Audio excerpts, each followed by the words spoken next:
So good morning, everyone. I'm Metoyer from the University of Notre Dame, and we're going to talk about overcoming institutional barriers, maybe just barriers in general. And this is intended to be kind of more of a conversation. I'm hoping we can get some ideas of what you anticipate some of your barriers to be at your institutions, and hopefully talking about those will help all of us think through these possibilities. But I'll present some that we've brainstormed as a team to start.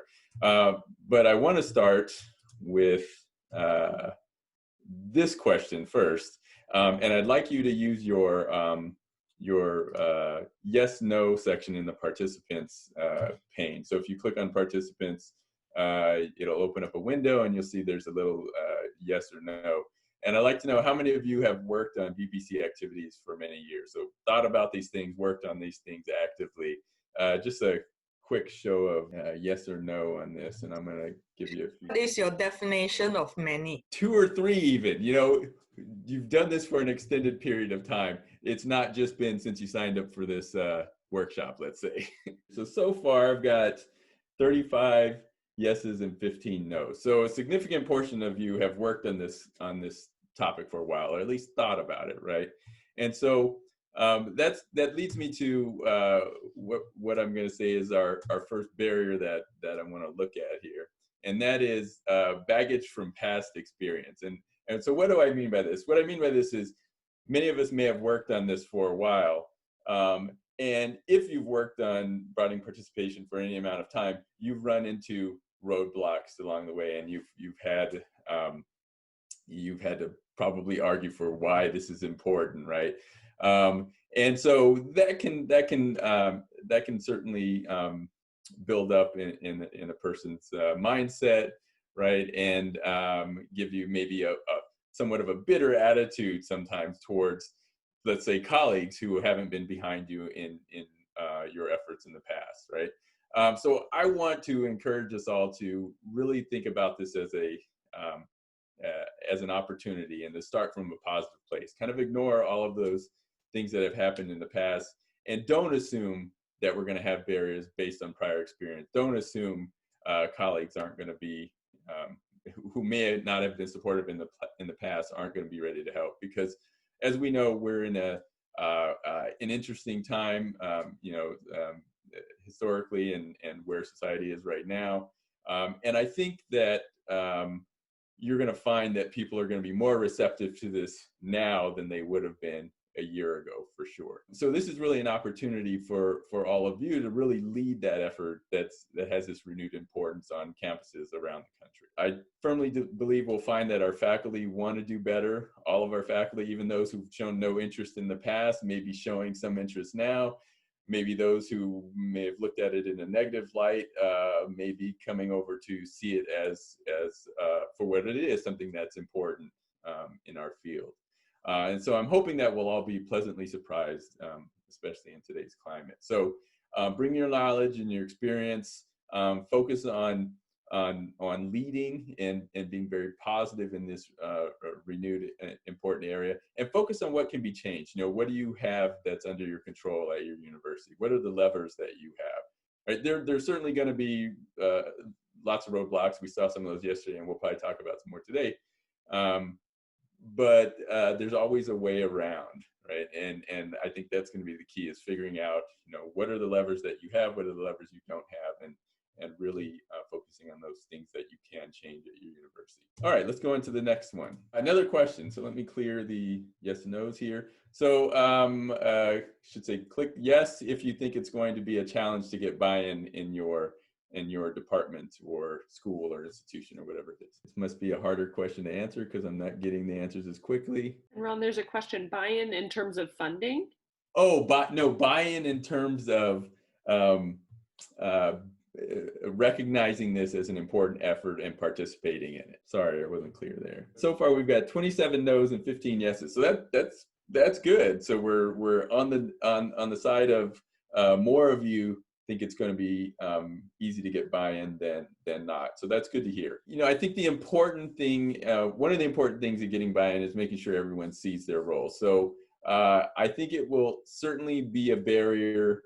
Buy-in will be a barrier if your faculty don't see how they can participate in your writing participation in computing plan, right? So if they don't see where they fit in this complex puzzle of addressing this issue, then that's certainly going to be a problem. So there's some things I've listed here that I think are important in trying to make sure you get buy-in and making sure that everybody sees their place. And so I worked on writing our departmental plan, and so I've had some experience over the last several months working through that. And I think it's really important to make sure you get consensus among your colleagues regarding those goals and activities, right? Especially those goals, because those goals really drive the activities that you're going to carry out. The thing that's a little tricky is that, as many of you know, and you came with your list, you have a lot of activities going on already, right? Some of your universities have many activities going on already. And so it becomes a challenge because you don't want to then propose a set of goals that don't encompass a bunch of activities that people are already working on, right? And so it's important to find consensus there. Now, will you be able to accommodate all of the activities that are already going on? Perhaps not, but can you accommodate enough activities with the goals that you choose such that each faculty member has at least one thing that they feel they can become a part of? So it's important to figure out your departmental challenges as a team, and therefore the goals that you want to pursue, and get everyone hopefully to buy into those goals and see how they fit into those activities, okay? And socialize those revisions throughout the process. I think it's really important to make drafts early on of those goals and potential activities, have people look at them, read them. If they can see how they might fit in, that's a good thing, right? If they read it and they say, I have no idea how I'm going to participate in this plan, then that probably means we need to go through and make another revision. So socializing it is going to be important. We talked a bit about this yesterday as well. So getting data is certainly a potential barrier. It's going to be a challenge in many of our cases. And it's important, right? We need to get data to establish that context, right? That's very important. But that data can be hard to come by.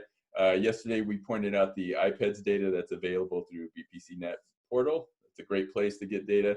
I have been participating as a data buddy actually for quite a while. I came from Oregon State University to Notre Dame in 2015, and we were data buddies at Oregon State very early on in the process. And then when I came to Notre Dame, we got our department to become a data buddy, and it's just so easy. There's no reason not to do it.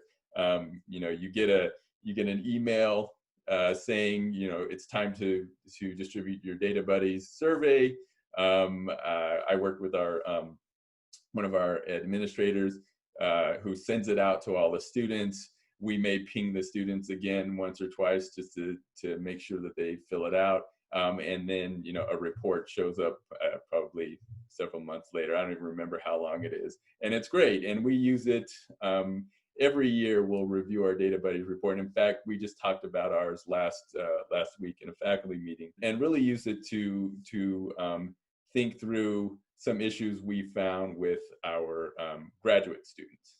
Okay, so in this particular year, we found some really interesting things about our graduate students and how we think we can improve our program for our grad students. So it's just a great way to get data. It's super easy, and I highly recommend it. Now, when you can't get data from institutional research due to things like small numbers, it's been recommended that we consider grassroots collection within your department. Just starting collecting your own data. And as was mentioned yesterday, I believe by Mary, or maybe it might have been Tracy, you can establish a data chair or data coordinator as part of your plan, right? And so someone in your department can take on that responsibility and say, I want to do the data collection. That can become their BPC activity. I didn't do that in our plan. I think I'm going to go back and revise and add it, because I just think it's something that should be probably in every plan, and to ensure that somebody's really watching and taking control of collecting and monitoring the data. Barrier number 4, people, right? How do we make sure we get everybody to participate? So it's not just buying into the fact that writing participation in computing is important, but how do you get genuine participation? You know, people have asked, what if your chair is not on board? And that's certainly a difficult one, right? You don't actually need your chair on board to write a BPC plan and submit it and to do BPC activities. And I would hope that you know, everybody has a chair that's on board and ready to work on these things. But I do think it's important to really make sure that you find ways to incentivize genuine participation. Even for those people who aren't buying in as fully as, say, you have, you know, who've you know, devoted hours of your time over the last few days to come to this workshop to figure out, you know, how to write these plans. There's certainly going to be a lot of people in your departments who are not ready to do that. But it's important to convince them that it's important and to somehow incentivize everyone to work in these activities. This quote here is from Barbara Ryder, and I'm not going to read it to you, but basically many, many years ago, Barbara, she found a really simple way to incentivize her faculty to work on BPC activities. And that was, they essentially had a check sheet, and, you know, when it was time for a merit review process, at the end of the year, the faculty would come with that check sheet and show the things that they had worked on that were relevant to broadening participation. And, you know, when you build something like that into something like merit review process, it certainly becomes a carrot, right? Something that faculty can pursue and use as part of their argument for their merit raises. It'd be nice if we could build it into promotion and tenure considerations. That's probably a more difficult challenge for all of us who are at academic institutions. We know what that's like. But whenever we can create those carrots to incentivize genuine participation, I think that will go a long way. What are some other potential barriers? These are just some kind of random ones that have come up over doing the workshops. I've heard that there are potentially legal barriers. So there was I think it was in the last workshop, someone said, yeah, they wanted to do a Girls Who Code activity, and their legal counsel at the university told them they couldn't do that unless they had a Boys Who Code version, which was just kind of silly to hear, right? But this actually happened to someone. So you may have to, you know, work through those things, right? And there's certainly ways that we can make arguments and get around these issues, but we can't assume they're not going to be there, because there are going to be issues like this coming up. This one came up yesterday: admissions offices that don't want to cooperate. So if one of your activities is increasing the number of women in your computer science program, or Black students in your computer science program, and you have no control over the admissions process, no way to influence it, then you have to think about other ways to do it. So for example, yesterday, one of the suggestions that was made was to work within your university, right? Recruiting students who are not in your major into your major, right? And as long as you have a pool within the university that you can recruit from, then that's one way around that issue.